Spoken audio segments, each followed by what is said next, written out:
Hey Snapchat, today I'm going to give you some advice on how to improve your sales or biz dev or anything else where you want higher close rates.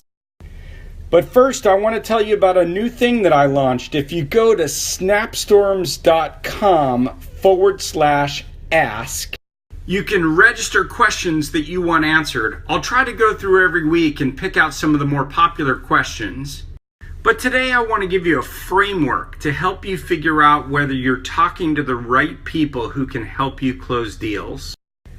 The starting point is I'm going to give you a graph. On the x-axis, you measure influence of the person you're talking to. And on the y-axis, you want to measure authority of the person you're talking to. People with high authority are usually called budget holders or decision makers, where people with high influencers are advisors or experts. And of course, what you're trying to do is find people in the sales process who either have high authority or high influence. Most people who aren't exposed to front office activities don't actually spend time thinking about whether the people they're talking to have influence or authority.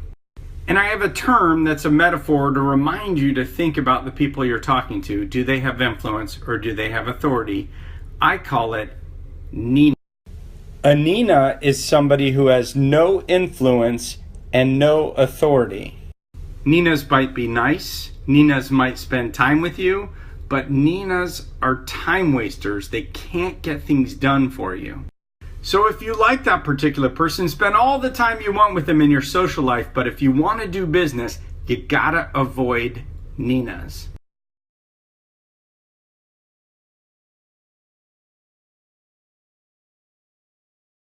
When I work with teams that aren't accustomed to sales or biz dev or closing deals, I often ask leading questions to figure out this Nina factor. I'll say basic things like, okay, so who's going to make the decision? How is the decision made? Is it made in a group format? When is the decision going to be made?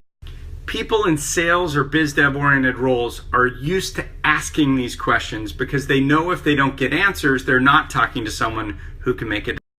And when you're trying to get a decision made, it's critical that you not waste time. If you're not going to get a decision made, you got to go talk to someone else. The same is true, for example, even in raising capital. If you talk to a VC fund, you need to know, are you talking to someone who can approve your deal? You can ask in a nice way. You could say, well, let's suppose that you actually like my solution. Do you need approval from someone, or does someone else make the decision?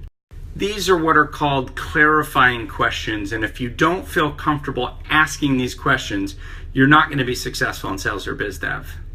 I often spend a lot of time also thinking about hierarchy, because hierarchy often can help you figure out if someone has authority.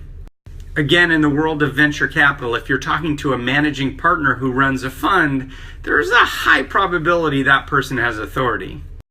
If you're talking to a brand new analyst who's 3 weeks out of their undergraduate program, there's a high chance they don't have authority. And I only mention this again because when I talk to a lot of startup founders and I ask, well, who does this person you expect to make a decision report to? More often than not, they don't know because they don't think to ask those questions. It's not impolite to ask someone, well, who do you report to? If you wanted to make a decision, would that person get involved in the decision? So to get decision made, you need to start building your own org charts and figure out what level in the org are you talking to. But please know that level in an organization does not always determine who the influencers or who's making the decision. For this, salespeople often draw what's called a power map. Let me explain what a power map is. A power map doesn't show the hierarchic decision tree, although you want to know that too. It shows who has relationships with whom. In this case, your key buyer may be a VP of sales, but here's the thing. Even though she has a bunch of direct reports, for technical decisions, she might even reach out to junior programmers on her team.